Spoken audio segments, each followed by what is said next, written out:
Okay, I'm live. Wow, that took a little bit of time. Oh, I can see my background now. Okay, so you see my microwave, my Keurig, my calendar. It's the beginning of the month. I haven't written anything in it yet.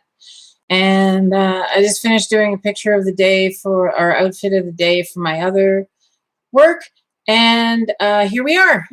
So this is the easiest way I can think of how to record at the moment, because I don't have any editing software and I don't know that well. I can do snippets. I can cut the end off and I can start the beginning, and that's about it. So because apparently I need an Apple for all of this video stuff, but I used to use Windows Media something or other. Anyway, it doesn't work anymore. So however, enough with my technical problems. I hope everybody is doing well. I really apologize for taking so long to get back to the videos for Paleo. Just had a lot going on personally, and things were happening that were beyond my control. So I had to take a step back, and here I am again. What else has been going on? I was off Paleo for a while, and then I went back to it. And when I say off, I mean I started eating packaged food, and it's not like I went crazy, didn't eat tons of sugar or anything like that. Even in my normal day-to-day life before I knew about low carb or paleo or any of that, I simply didn't, I ate whatever I wanted, but I didn't go crazy. Thank God my parents had some control. So as an adult, I have that same control now, which is nice. All right. What else have I been up to? Oh, I had to check my blood sugar because I was starting to feel a little strange. I'm back on paleo now for about 2 weeks, and I'm feeling fantastic. But the first week was really rough. And I was really surprised that it hit me quite that much. I just rewatched my last video just to kind of see what I said in it. Don't want to repeat too many things. So I was off of it for a while. Then, you feel sluggish and you just don't feel good from eating carbs and sugar. And you can't avoid sugar in almost any packaged food anyway. So even when I was eating supposedly, air quote, healthy frozen dinners, they're not really that healthy. So I wasn't feeling very well. I was bloated. I just was not feeling good. So I was glad that I was able to resume the paleo. The girl, Margot, that works for me currently, she was able to catch on to how to make it. So she has generously made my meals for me in her time. And so anyway, I will have pictures and everything, and I will have the links to my Instagram. I have dinners to show you and other products that I've been interested in and have bought. And it's too hard to hold everything up in a video. So please follow my Instagram for that kind of information. I also like to point out recycle items and things of that nature as well with this platform, because why not share all of the information? Although it is mostly health and myself with paleo, I do like to share things that I find out in the world. And so here we are. All right, so as promised, I was going to read from my book and let you know about some stuff about paleo. And I know I'm not that exciting. I'm sorry. I will get better over time, but I figured it was the information that is more important rather than whether I'm entertaining or not. So hopefully I can mix in a little bit of both. I hope to not get interrupted. My husband is feeding crows off our balcony with peanuts, and he is not here today. He's at work. And so the crows have come on the balcony, and I'm a little concerned because we have 3 cats, and this is what I was worried about. However, crows are very large, and I will try and keep them at bay. when my husband is away. Although I find crows fascinating and they're a very intelligent creature. I believe I brought up Paleo magazine the last time I spoke to you on the videos, and I was just going to show you the magazine. This is the latest one, and I will just show you that. So that's the magazine, and this is the April, May. Oh, this is last year's magazine. I was looking over it, and it's last year's. Anyway, I did receive this month's April, May. Oh, isn't that funny? Anyway, that's what you get for going live, isn't it? All right. Well, anyway, I get their magazine, and I get it delivered because you can't get it on newsstands in Canada, as far as I'm aware. So I will have a link below. I didn't write anything in the description once I figured out how to get my webcam running on my computer, because I have been using my tablet for videos. The last video was on my tablet. And then I realized with these nice weather that there's enough light in the evening for me to be able to make a quick video about things and do it from my desktop. So with that being said, I guess we'll get to the book, because that's about all I have to update you on. Oh no, my blood work. I got blood work back because I was concerned about how I was feeling, and my eyes were going a little funky.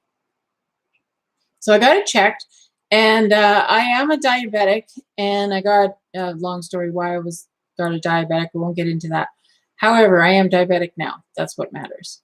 And I was concerned about my blood sugar. I hadn't done my blood work in a little while. I just knew that it wasn't going to be pretty because of the way I was eating. So I didn't go until recently. So I went about a week ago. And for diabetics 6 and under, probably below or above 4, between 4 and 6, on what's called a blood work of an A1C. Just a little bit of brief explanation. When you poke your finger for diabetes, that is the number of the moment.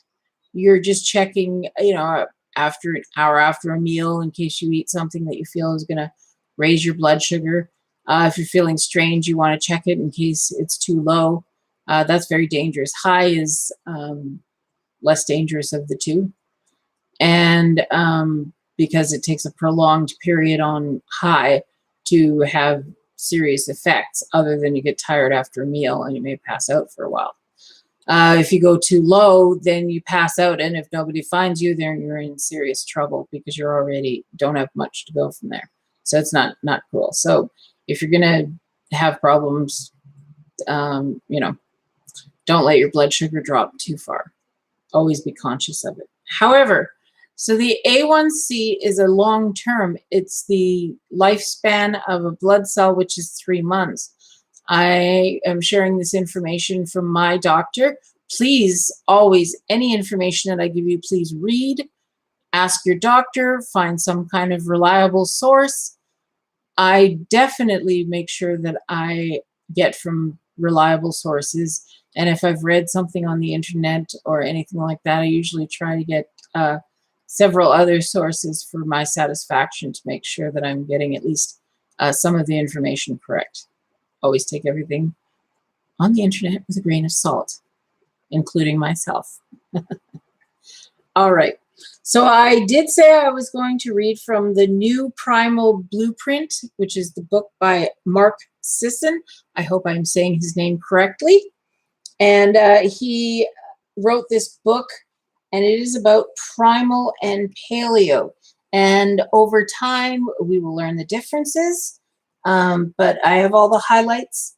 When I read this book, I highlight everything in it so that way it's easier for me to refer back to if I need to know something. And also, what is another good resource that I found? Oh, there is a show on Netflix now called The Paleo Way.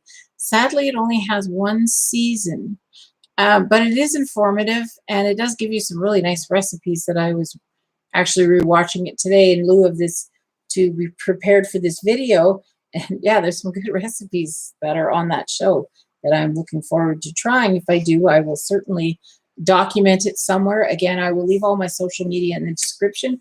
At the conclusion of this video, then I will update the description. All right, well, let's get started. It's just simply similar to the 4 agreements. I'll read some passages out of the pages that I have marked, and we'll see how far we get. I can't remember how big the chapters are, so we're going to get started, and I'm going to just try and find the beginning. Fortunately, these things are color-coded, so that's easy to keep track of where we're at. So from what I can see, the first section that we will go through, again, I'm not reading every page to you. It is 63 pages long. So we will get to the beginning. I'm just going to flip through the beginning. There is a prologue, and I believe it tells about what he feels welcome and how he began this journey, and that it's not very popular and that there wasn't much information, but Mark Sisson had his own issues and things that he needed to know. This is where we'll begin. Actually, during the welcome, it's a nice picture of him in a lineup, and the Primal blueprint. His first big advice is 80%. Try for 80%. What is it? 80% rule. I didn't highlight this. It's just kind of going on the fly. But if you try to do at least 80% paleo, then you're doing better than not at all. And oh, I'm losing my sunlight behind the trees, but you can still see me. And again, it doesn't really matter what it's what I'm telling you. All right. So you usually, 80% of the time try to be, in tune with paleo, because anything else is just, there's terrible food out there, and the more you can avoid it, the better for you. And so they have these little charts. This is page 2. I believe this is the beginning. Oh, this is the introduction. And it gives strength training, talks about fiber, meal habits, cardio workouts, and training. And that gives you a nice overall view of paleo. And then it goes, saying that it's your genetics that's keeping your weight on.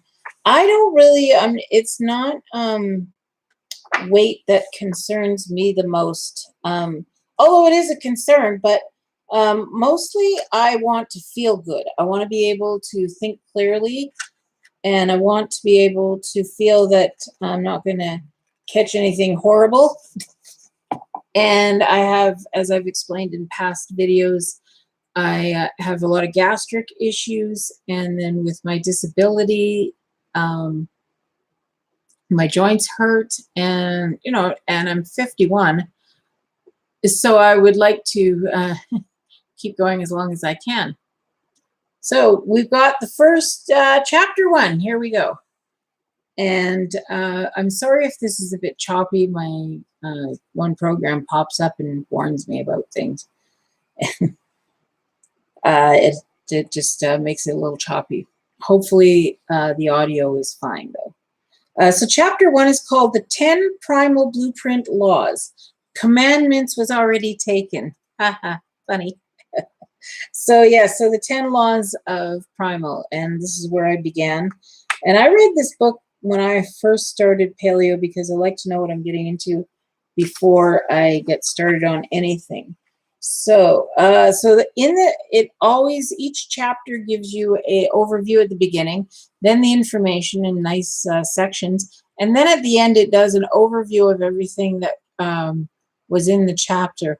And I could have just read the overview of each chapter, but I'd rather give you what I thought was interesting about the book, because then you can pick it up for yourself and see what other information that you feel is important.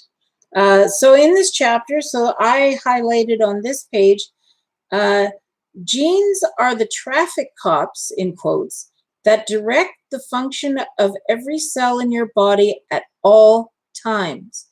Genes are activated or deactivated by the signals they receive from the environment. Drink a soda, and your genes direct the flood of insulin into your bloodstream to counteract the high glucose levels, returning you to a state of homeostasis that ensures your short-term survival.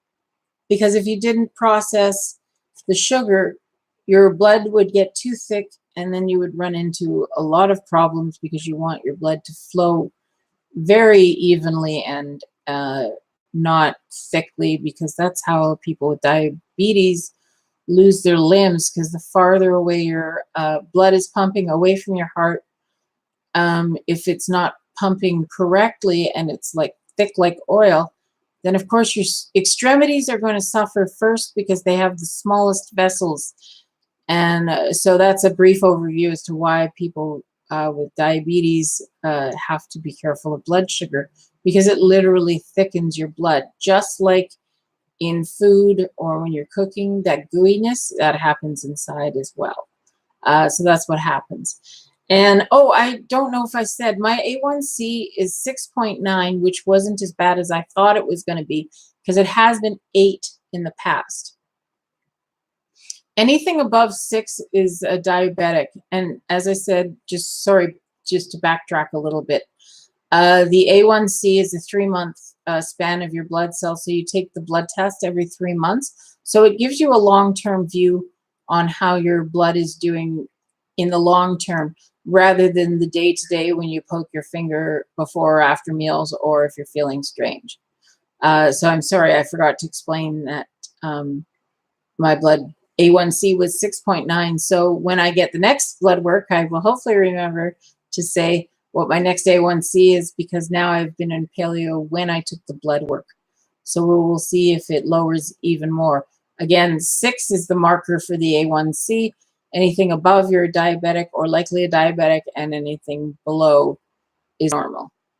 All right. Or you get into hyper something, which is also just as bad and not good for you. All right. Anyway, back to the book. So that was the overview. That's how your body works. It gets changed by outside forces, and your genes direct your body as to what to do. As far as functionality, I don't believe it has to do with whether you're heavy or not. You can be likely to be heavy, and but you can lose weight still if you want, and keep under control. But again, I don't like to focus on weight too much. I want people to feel healthy, because then you think, well, what is a healthy weight? And in my mind, I'm starting to think that, everybody's got a different body type. And, as long as you're able to function without too much detriment, and your overall health is good, and you're able to, do your day-to-day, then I can't see how, whether you're, a few pounds here and there, then I wouldn't be too concerned about it myself. So I would rather get the body functions working better and then see where you go from that. So the next page, I have another highlight, and it says, as a species, we tend to inflate the significance of differences between ethnic groups, but humans are much more alike than not. Generally speaking, for example, David Epstein's brilliant book, The Sports Gene, references the work of Yale genetics professor Kenneth Kidd, who asserts that there is greater genetic diversity between two members of the same pygmy tribe in Africa, or any two individuals whose ancestry has been contained within the African continent since primal times, than there is amongst the rest of the entire human race combined. So, there you go. That's saying a lot, and that we're not really all of that that different, and that we need to really not think of it in terms of those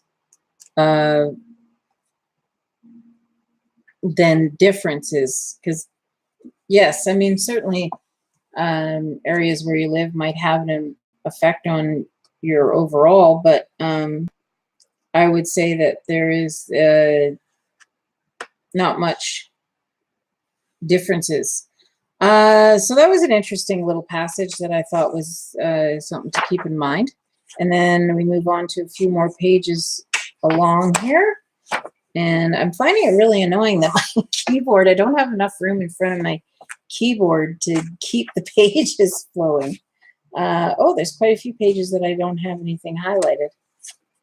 But there's a lot of information in this book. Oh, here we go. Okay, so the next passage I have is genes don't know or care whether these environmental signals promote or compromise your health. They simply react to each stimulus in an effort to ensure your immediate survival. The most important thing to understand here is that most genes are not self-determining. They do not turn on or off by themselves, but rather they respond to signals they receive from their immediate environment. You have the power to switch on or turn off certain genes that have a profound influence on your health. So that's, I was just rereading it again. I apologize. The phone is ringing and I'm trying to ignore it. It's on vibrate, but it's my husband and I'm live, so I don't want to stop the recording.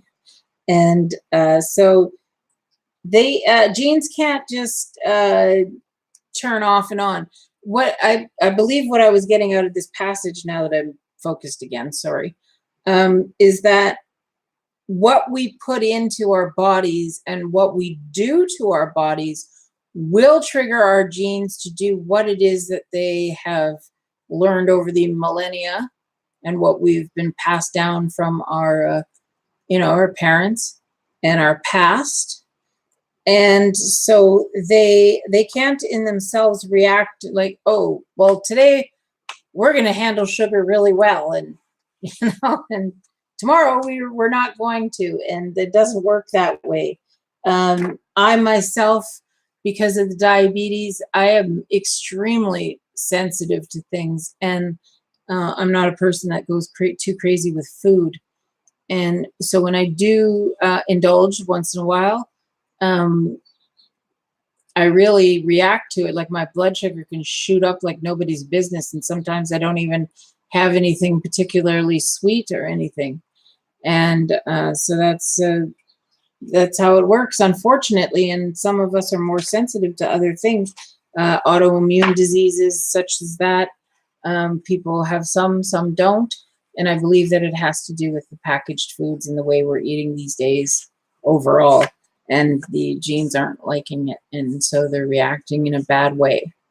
So the next passage that I have, researchers studying the link between smoking and lung cancer discovered that tobacco smoking causes hypermethylation, a complete or partial deactivation of a single gene known as MTHFR. And he's making a joke, pronounced mother, but it's not. Anyway, MTHFR is one of many genes known to be involved with cancer and tumor growth. But among the genes included in that study, MTHFR was uniquely hypermethylated by tobacco use. So this is critical because turning off said accurin gene triggers a global system dysfunction in many other genes. And global hypomethylation is known to contribute to cancer development and progression.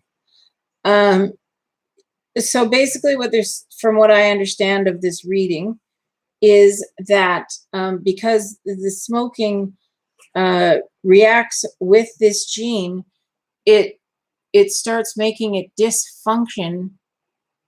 And because it's misfunctioning, the chances of getting cancer are greater because we're doing something detrimental to our body, and so then it is shutting off certain reactions that would keep us alive, so to speak. And we're destroying things that are within our own body that we could live. And then the next paragraph that I have on this page is, and it's not just about minerals, vitamins and minerals. An Australian study suggested that human genes are adversely affected by just 2 weeks of sugar ingestion. So we've done a little left turn from tobacco. We're talking about sugar and how it affects your body. Suggests that human genes are adversely affected by just 2 weeks of sugar ingestion. Genetic controls designed to protect the body against diabetes and heart disease are switched off as an acute reaction to eating sugar. And the prolonged poor eating can cause genetic damage that can potentially be passed through bloodlines. So this one speaks to me a little closer. I used to smoke. I quit quite a while ago. And, but the sugar part, I had gotten diabetes due to a long and winding story. However, it wasn't necessarily about what I was eating, although I did eat sugar and a lot of it unknowingly. I react to it very adversely. So I might have that in my genes, the fact that I don't process sugar very well at all, and that I shouldn't even be consuming it, which I don't anymore. It is the one ingredient we do not need to live. It'll say that in the book later. But we don't need sugar. Sugar is terrible for us, unfortunately. All of us, regardless of how fast or how slow our reaction is to sugar, it will ultimately do something adversely to you. And, you know, people put these reactions down as, oh, we're getting old, or, you know, it's a sign of aging, aches and pains. And it really isn't. It's your body going, you're not giving me what I need, and so I can't sustain you and continue to do this if you're going to continue to, as this last paragraph, consume sugar. I can't consume sugar, or my blood sugar shoots up and it's crazy.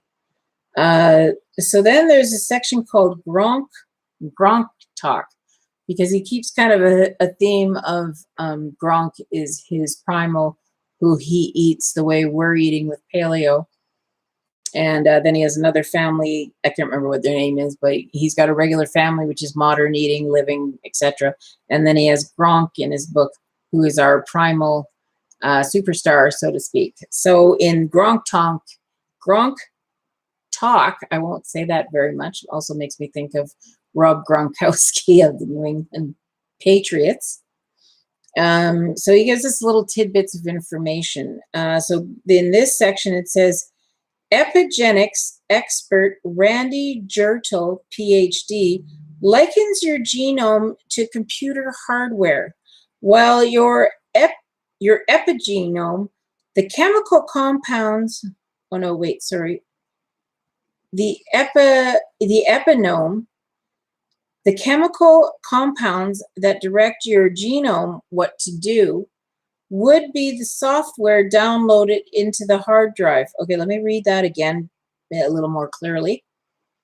Epigenetics expert Randy Jertel, PhD, likens your genome to computer hardware, while your epigenome, the chemical compounds that direct your genome on what to do, would be the software loaded onto the hard drive.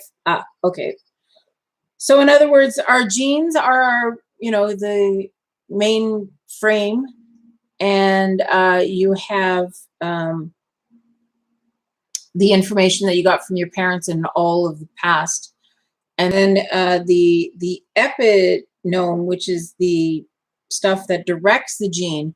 So it's saying, okay, this is what you can do for me. So I need you to do X, Y, and Z.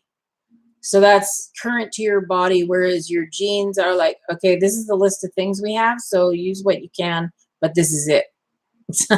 So that's what I get from that little thing. So that's, oh, and the title of that little tidbit was what reprogram your genes really means. So it's not that you're really reprogramming your genes on what they're doing. They are the way they are. But simply put is that you're trying to redirect how you use the resources that you have and the information that your genes have. So then we move on and talks about plants and such and everything. And then we have another shout out to the critics and the misinterpreters. So there's a lot of people that think that, you know, paleo is just no carbs, and it's not. It's low carb, and it depends on where you're getting your carbohydrates from. You can get carbohydrates from broccoli, or you can get it from pasta. Pasta is very high starch, and starch turns into sugar in your body. So it basically, you might as well be eating a bag of sugar when you eat any kind of noodles.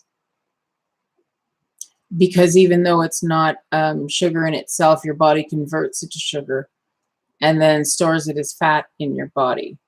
So then this little segment that I highlighted, it said, the arguments about the particulars of our ancestors' eating habits distract from the most important message, which is that we know what our ancestors didn't eat. Sugar, sweetened beverages, grains, and refined vegetable oils, most importantly. So those are things we didn't eat. And now paleo is from before the Industrial Revolution.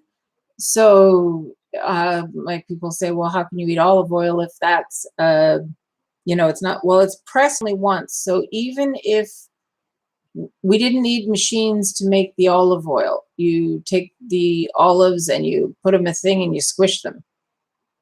Voila, olive oil. So there's no processing involved, just as an example. So pre-industrial revolution, we also didn't have grains because we can't just pick, well, we could, but I don't think you'd get anything out of it, which is why nobody ate it.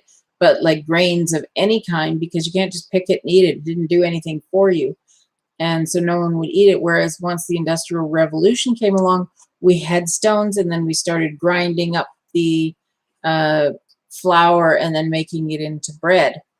So that is the differences. So yes, we may have eaten a variety of foods way back when. However, what we didn't eat was any of the modern things that we have right now. And so that's something to keep in mind as far as how that works. So, wow, this is really annoying with the book here because I have my keyboard here, but I can't move it. All right. And then there's a big picture of a lot of processed food. And then we move on to the next few segments here. Since insulin's job is to transport nutrients out of the bloodstream and into the muscle, liver, and fat cell storage depots, its excessive presence in the bloodstream inhibits the release of stored body fat for use as energy. The next segment, when insulin is high, insulin's counter-regulatory hormone, glucagon, is usually low. Glucagon accesses carbs, protein, and fat from your body's storage deposits, muscle, liver, fat cells, and delivers them into the bloodstream for use as energy. So low glucagon means you are not able to use your stored energy efficiently. And then the last segment, it's as simple as this. You cannot reduce body fat on a diet that stimulates chronically high insulin levels and low insulin sensitivity, period.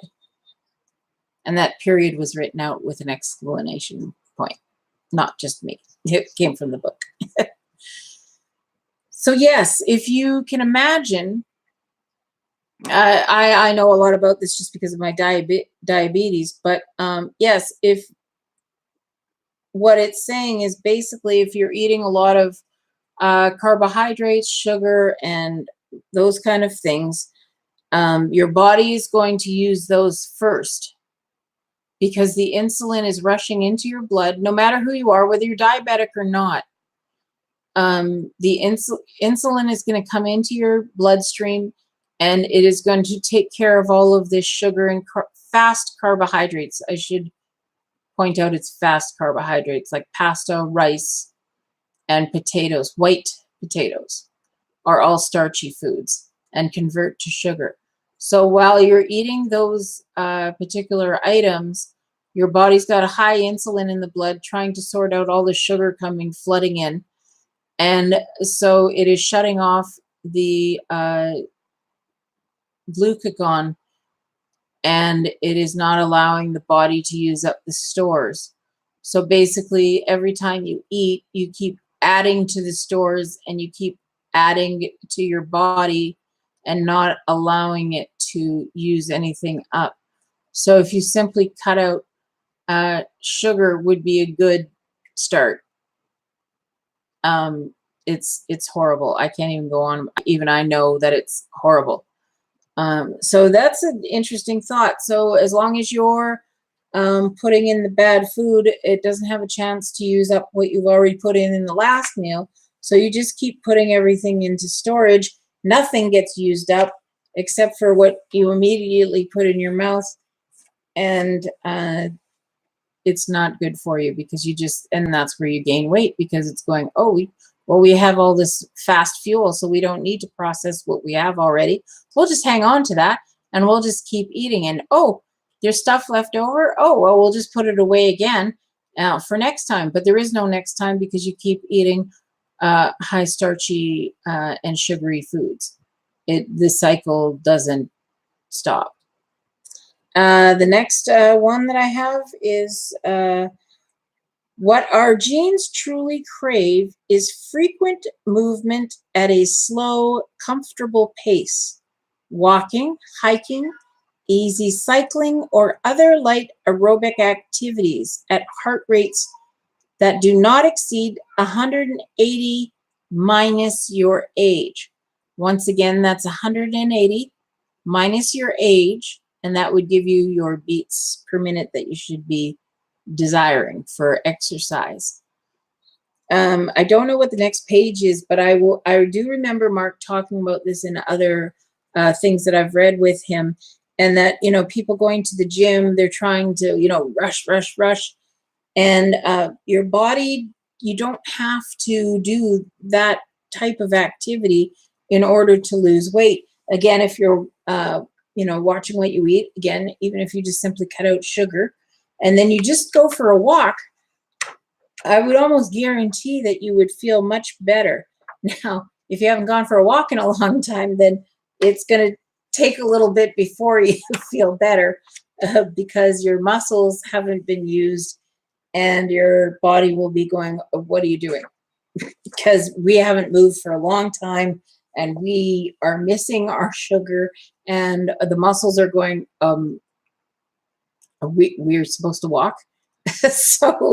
So yes, take it easy. Build up if you're going to start walking. But I always tell people, exercise isn't that complicated. If I could walk, I would walk, but I don't know this because I'm in a wheelchair, so it's kind of a conundrum. But, park at the other side of the parking lot.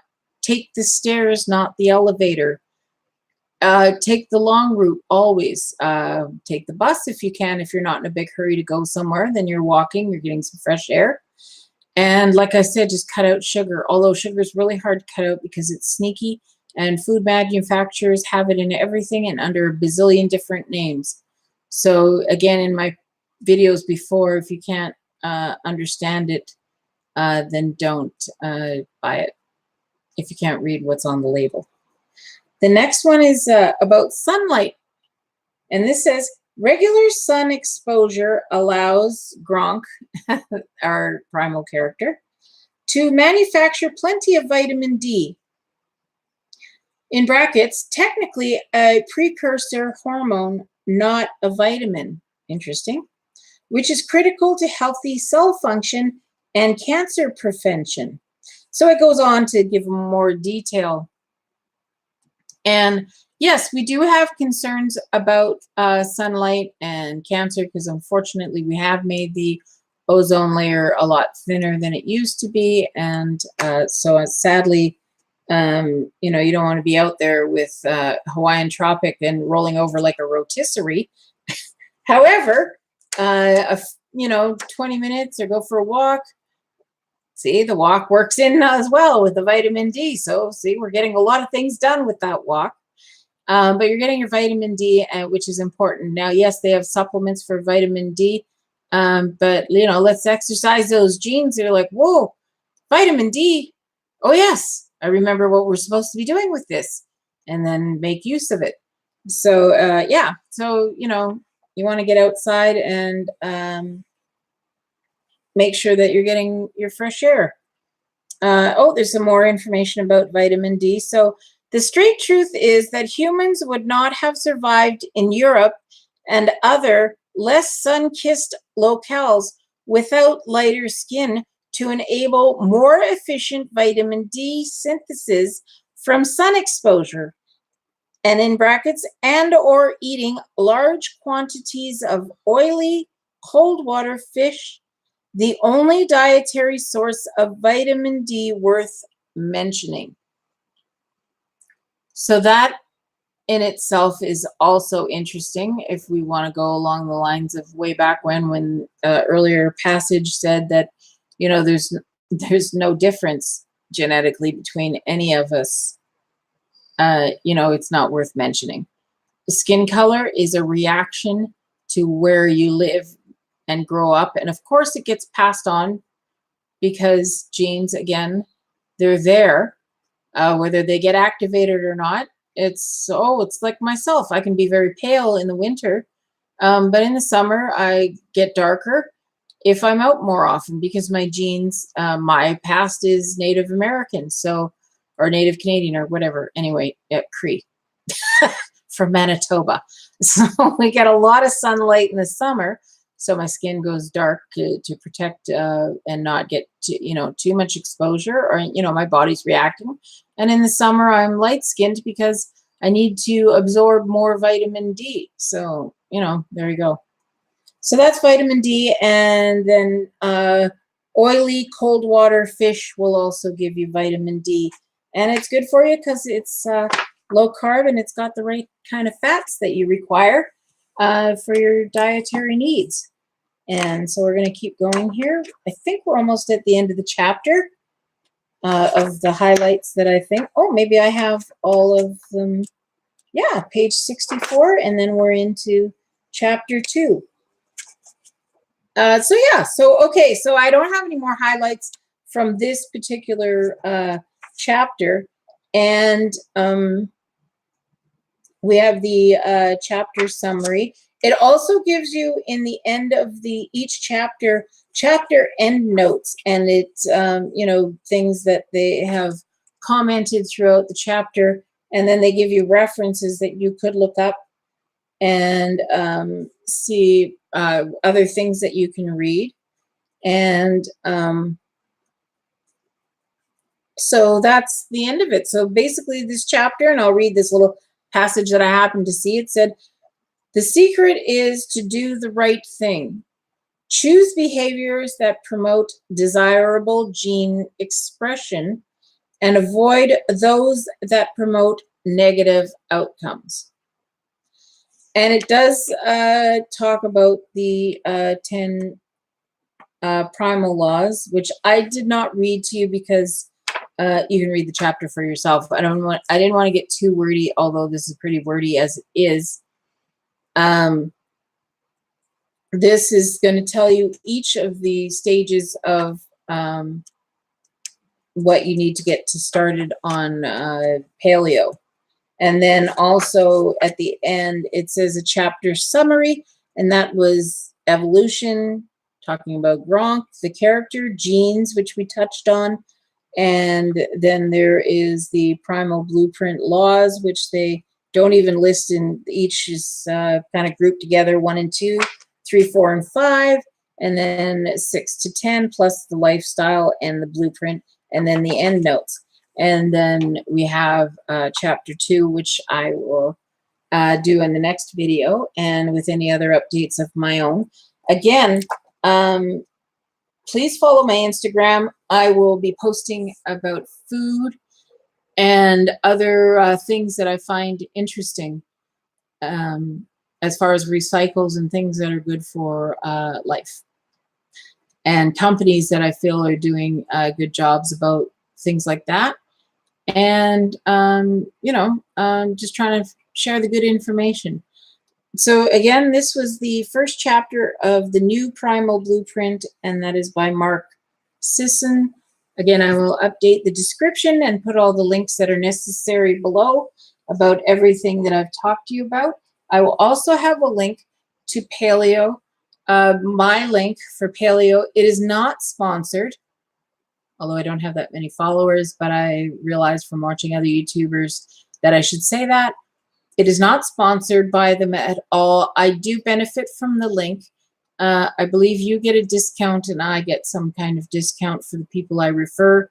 But that would just be word of mouth to friends and family, not just because I'm on YouTube. So that's the only benefit I have. And but you don't have to. You can take out the reference link and just simply go to the magazine site directly without using my link. So it's your choice. I really appreciate your time watching this. I know nobody was here live, but that's okay. Hopefully people who will see it later on will find it useful. Please, if you have any questions, please post them below. I don't mind researching some things. And if you have any information that you would like to share, please do so. The only thing that I ask in my comments for this YouTube channel is that you please put a link to any information that you say this or that, because I don't want people reading things and then not have some kind of reference to start from. It should be based on some kind of information that can be found, or on a book. If you've read a book and that you got that information, please link the book. And if Amazon has it, then please leave a link to Amazon of where people can purchase the book of the information. So thank you so much for your time. I really appreciate it. And I will get the next video going. I have no idea how to stop this video. And, oh, it says end stream right on the bottom. I will get better at this. And if I ever manage to figure out how to do editing, or I somehow get some money together for an Apple computer, which is apparently those are the ones that are good for editing, I'm an Android girl. So, however, I can work with it if it's going to make my life easier for YouTubing. Anyway, thank you so much for your time again, and I hope you found some of this interesting. And again, please feel free to comment or any questions whatsoever. All right, take care. Bye.